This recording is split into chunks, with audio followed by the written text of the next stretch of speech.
আমি 25শে ফেব্রুয়ারি যে মহাসমাবেশের আহ্বান করা হয়েছে কি নিয়ে? আগামী 25শে ফেব্রুয়ারি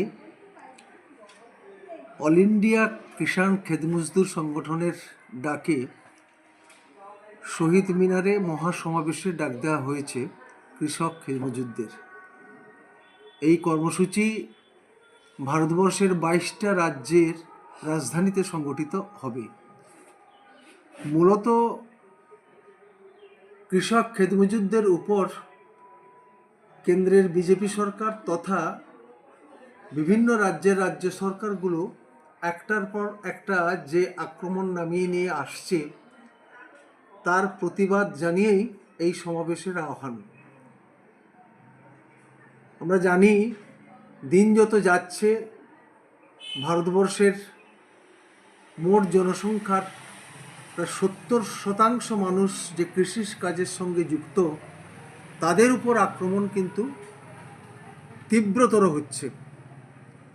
কালা কৃষি আইন চালু করে কিছুদিন আগে দিল্লির বিজেপি সরকার তারা এদেশের পুঁজিপতিদের স্বার্থে কৃষক নিধনের একটা কর্মসূচি ঘোষণা করেছিলেন।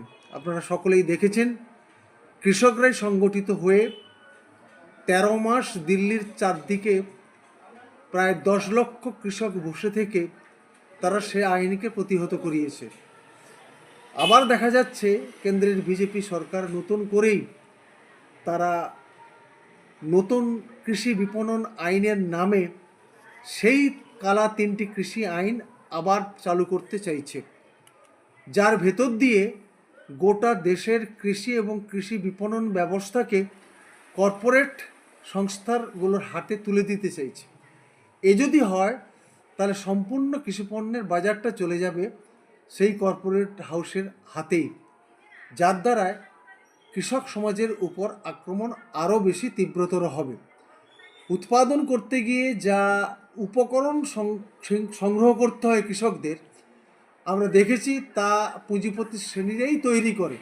সার, বীজ, কীটনাশক তার দাম প্রতিনিয়তই বেড়ে চলেছে। আবার সেই কৃষকদের উৎপাদিত ফসলের মূল্য সঠিকভাবেও তারা নির্ধারণ করে না। এআইকেকেএমের পক্ষ থেকে যে দাবি জানানো হয়েছে যে সরকারকে রাষ্ট্রীয় বাণিজ্য, সামগ্রিক রাষ্ট্রীয় বাণিজ্য চালু করে কৃষকদের কাছ থেকে ন্যায্য দামে অর্থাৎ এমএসপি মূল্যে কৃষি পণ্য কিনতে হবে, আবার সেটাই সাধারণ মানুষের মধ্যে কম দামে বিক্রি করতে হবে, যেটা রাষ্ট্রীয় বাণিজ্যের মূল লক্ষ্য।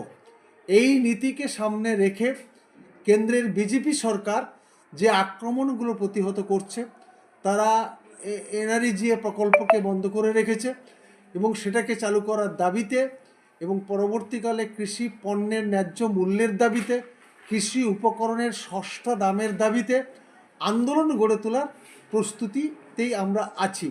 এই সমাবেশ তারই একটা পদক্ষেপ। পরবর্তীকালে আমরা এই আন্দোলনকে, লড়াইকে যাতে করে নিচতলা পর্যন্ত পৌঁছে দেওয়া যায় সেই পরিকল্পনা আমরা নিয়েছি। যেমন এর পরবর্তীকালে জেলা স্তরে আমরা সমস্ত জেলাশাসক দপ্তর অবরোধ করব। আবার তারও পরবর্তীকালে ভারতবর্ষের 4-5টা সেন্টারকে ভিত্তি করে কৃষকদেরকে সংগঠিত করে সমাবেশ করে আমরা এই কৃষি আইন, নতুন যে কৃষি বিপণন ব্যবস্থা চালু করতে চাইছে বিজেপি সরকার, তার বিরুদ্ধে আমরা আন্দোলন গড়ে তুলবার প্রতিশ্রুতি নিয়েছি। 25শে ফেব্রুয়ারি সেই উদ্দেশ্যেই সমাবেশ সংগঠিত হবে। এই সমাবেশে পশ্চিমবাংলার শহীদ মিনার ময়দানে এআইকেকেএমের সাধারণ সম্পাদক, সর্বভারতীয় সাধারণ সম্পাদক কমরেড শঙ্কর ঘোষ তিনি বক্তব্য রাখবেন। দিয়েছে আদানি সেই সমস্ত কন্ট্রাক্টরদের ডেকে সেই সংখ্যক যারা ব্যবসাটা করত তাদেরকে বলছি যে তোমরা এই ব্যবসাটা করে পার ইয়ার কি ইনকাম করো। কোটি টাকা, কেউ 5 কোটি, কেউ 7 কোটি টাকা বলেছে। কোম্পানি বলেছে, আদানি সে বলেছে যে তোমাদেরকে এই লাভের টাকাটা আমি দিয়ে দেবো, তোমাদেরকে কোনো ব্যবসা করতে হবে না, তোমরা শুধু আপেল সংগ্রহের জন্য এই কোম্পানি, আমার এই কোম্পানির আদানি অ্যাগ্রো বলে তার কোম্পানি, তার তুমি এজেন্ট হিসেবে কাজ করো, তোমাকে আমি কমিশন দেবো, আর এই যে লাভটা তুমি করো সে লাভের পুরোটা তোমাকে আমি দিয়ে দিচ্ছি। এই চুক্তির ভিত্তিতে সে তাকে বলল যে এইবার তুমি যে আমার এজেন্ট হিসেবে ফলটা সংগ্রহ করবে, আপেলটা, এটা যা দাম আমি ঠিক করে দেবো সেই দামে তোমাকে সংগ্রহ করতে হবে। তার মানে গোটা এলাকাতে একটাই দাম আদানি নির্ধারণ করে দিল এবং তার কোম্পানির এজেন্টের মাধ্যমে সেই আপেলটা সে সেভাবে সে সংগ্রহ করবে। কাশ্মীরে এবারে আপেল বিক্রি হয়েছে 25 কেজির প্যাকেট 45 টাকা, প্যাকেজিং এর খরচ হচ্ছে 10 টাকা, তাহলে থাকলো কত? 35 টাকা। তাহলে কিলো কত পড়ছে? 1.5 টাকার উপর কিন্তু আপেলের দাম হচ্ছে না কাশ্মীরে যখন চাষিরা বিক্রি করছে। সে দিল্লিতে এসে কি বাইরে যখন যাচ্ছে 200, 250, 300 টাকা করে বিক্রি হচ্ছে। বিপণন ব্যবস্থাটা, মার্কেটিংটা কিভাবে সরকারের সঙ্গে চুক্তির ভিত্তিতে একটা কোম্পানি পুরোটা গ্রাস করে নিল এবং সে তার ইচ্ছে মতো দাম নির্ধারণ করে বাজার থেকে, কৃষকদের কাছ থেকে সে পণ্য সংগ্রহ করতে শুরু করল। ব্যবস্থাটা এইটা, এই নয়া কৃষি আইন যেটা সে চালু করতে চাইছে, খসড়া আকারে নিয়ে এসছে, এটা চালু করলে অধিকাংশ ক্ষেত্রেই কিন্তু এই নিয়ম সে চালু করবে, এই নিয়ম সে চালু করবে। কৃষি আইনের যে বিপণন আইনের যে খসড়া, সেই খসড়া আইনে কিন্তু এই বিষয়গুলো সে নিয়ে আসবার চেষ্টা করছে। কাজ দাও, এই কথাটা আমরা ডিমান্ড আকারে রেখেছি।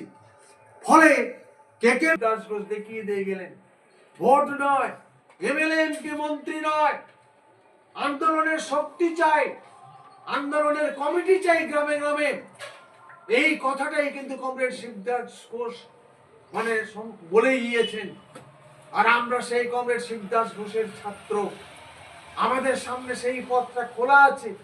আজ ভারতবর্ষের বুকে আর অন্য কোনো দল, অন্য কোনো কৃষক সংগঠন নেই যারা কৃষক জীবনের এই সংস্থার কেন্দ্রবিন্দু কে সেটা তারা চিহ্নিত করতে পেরেছে। রাস্তা কি? আন্দোলনটাই যে একমাত্র রাস্তা, লড়াইটাই যে একমাত্র রাস্তা, যেটাকে ভিত্তি করে একদিন বিপ্লব সংগঠিত হবে, এই কথাও তারা বলে না।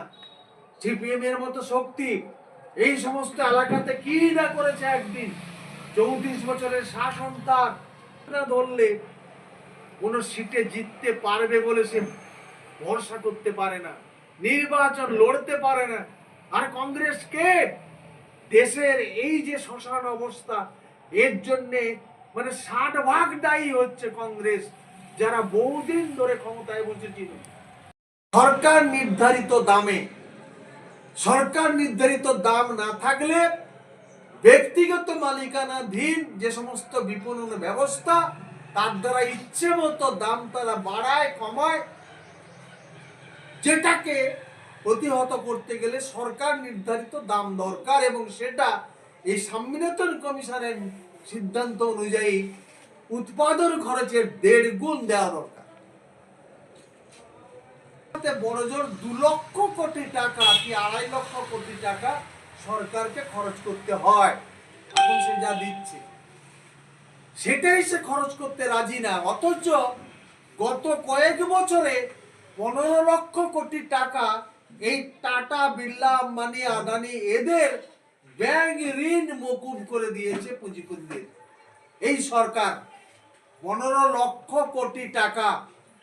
আমরা ভাবতে পারি একটা ব্যাংক থেকে ঋণ নিলে ঋণ শোধ করতে সময় না পারলে কত রকমের কি ব্যবস্থা, অ্যারেস্ট পর্যন্ত হয়ে যায়। আর সরকার 15 লক্ষ কোটি টাকা ছেড়ে দিয়েছে। আর এই কৃষি বিপণন ব্যবস্থাতে এমএসপিতে চালু করতে গেলে 2 থেকে 2.5 লক্ষ কোটি টাকার প্রয়োজন। তার জন্য দাঁড়িয়ে আছে, বাস্তবে পুঁজিপতিদের পকেট ভরানোর জন্যই কিন্তু সে দাঁড়িয়ে আছে। সে কাজ করে যাচ্ছে। তো এইরকম একটা অবস্থাতে প্র্যাকটিক্যালি নতুন করে এই যে খসড়া কৃষি আইন এই যদি চালু হয়, তাহলে একটা মারাত্মক সংকট শুধু কৃষকদের জীবনে না, কৃষি পণ্যের দাম বৃদ্ধি মানে যারা নিত্য প্রয়োজনীয় দ্রব্য নানান ভাবে ব্যবহার করে, প্রত্যেককে ব্যবহার করতে হয়, সেই নিত্য প্রয়োজনীয় দ্রব্যের দাম কিন্তু হু করে বাড়তে থাকে। এই কৃষি আইনকে প্রতিহত করার লক্ষ্য উদ্দেশ্যকে সামনে নিয়ে কিন্তু আমরা লড়ছি। কোন আইন আনছে, এটাকে প্রতিহত করতে গেলে অলরেডি ওই সংযুক্ত কৃষক মোর্চা সিদ্ধান্ত নিয়েছে ভারতবর্ষের সর্বত্র এই আন্দোলনটাকে ছড়িয়ে দিতে হবে। এই যেমন 25 তারিখে সর্বত্র এই মিটিং মিছিল হচ্ছে, আবার তেমনি 2-4 মাসের মধ্যেই আবার সিদ্ধান্ত নিয়ে বিভিন্ন সেন্টার, উত্তর পূর্ব ভারতে একটা, দক্ষিণ ভারতে একটা, ব্যাঙ্গালোর, এদিকে আসাম, ওদিকে উত্তরপ্রদেশ, এইসব রাজধানী আমরা ঘেরাও করব। মানে 75-77টা বা 80টা জেলাতে, 180টা জেলাতে আমরা কাজ করছি এখন ভারতবর্ষে। এই সংখ্যাটাকে আমরা আরো বাড়াবো, বাড়িয়ে জেলা শাসক দপ্তর অবরোধের কর্মসূচি আমরা গ্রহণ করব। আইন তুমি এটা যদি পাস করো, তাহলে গোটা দেশে আগুন জ্বলে যাবে, আগুন জ্বলে যাবে। অর্থাৎ 25 তারিখের কর্মসূচি ভারতবর্ষের 22টা রাজ্যের রাজধানীতে প্রতিপালিত হতে চলছে, হচ্ছে।